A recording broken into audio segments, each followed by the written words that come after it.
이집트의 10가지 재앙.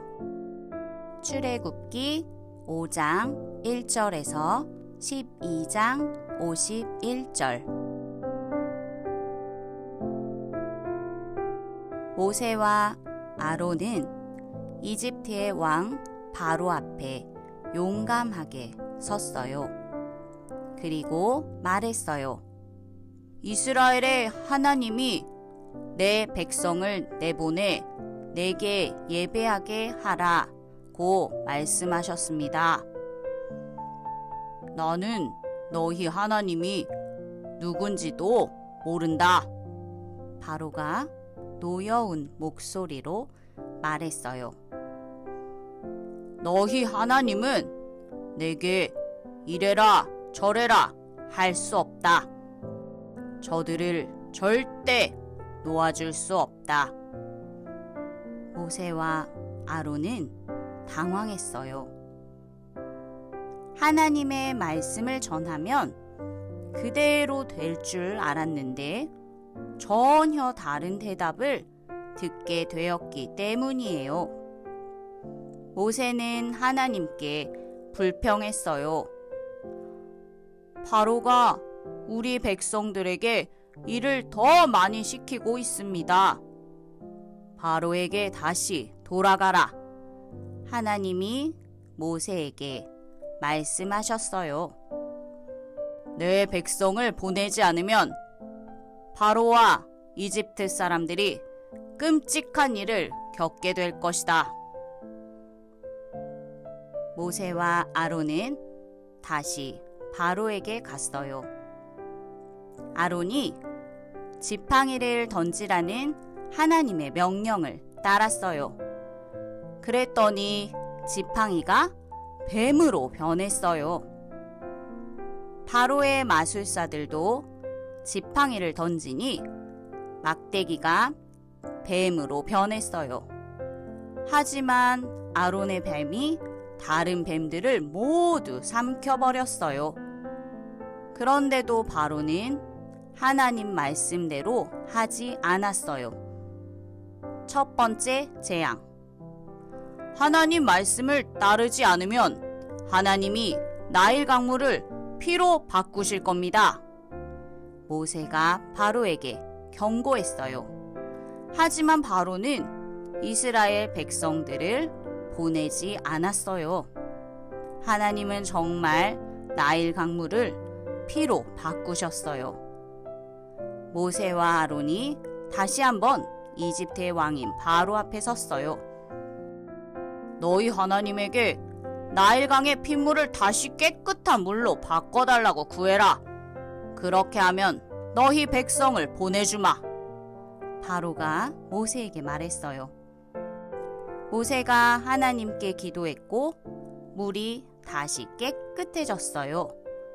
하지만 바로는 약속을 어기고 이스라엘 백성을 보내주지 않았어요. 두 번째 재앙. 내 백성을 보내시오. 그렇게 하지 않으면 하나님이 온 땅에 개구리 떼를 보내실 겁니다. 나는 너희 백성을 보내지 않겠다. 그러자 하나님이 바로의 궁전과 온 땅에 개구리 떼를 보내셨어요. 또 바로가 모세를 불렀어요. 하나님에게 개구리 떼를 없애달라고 구해라. 그러면 너희 백성을 보내주마. 모세가 기도하자 개구리 떼가 사라졌어요. 그래도 바로는 이스라엘 백성을 보내주지 않았어요. 세 번째 재앙. 아론에게 지팡이로 땅 위에 먼지를 치라고 하여라.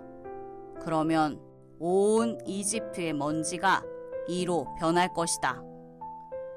이집트의 사람과 짐승의 몸속에 이가 생겨났어요. 하지만 바로는 여전히 고집을 부렸지요. 네 번째 재앙. 내 백성을 보내시오. 하나님 말씀에 순종하지 않으면 하나님이 온 땅을 파리떼로 뒤덮으실 겁니다. 나는 너희 백성을 보내지 않겠다. 하나님이 바로의 궁전과 이집트 온 땅을 파리떼로 뒤덮으셨어요. 바로는 또 모세를 불러 파리를 없애달라고 했어요. 모세가 기도하자 파리떼도 사라졌어요. 하지만 그래도 바로는 이스라엘 백성을 보내주지 않았어요. 5번째 재앙. 다시 하나님은 이집트의 모든 동물들이 병들게 하셨어요. 6번째 재앙. 다음에는 이집트 사람들의 피부에 끔찍한 부스럼과 염증이 생겼어요. 7번째 재앙.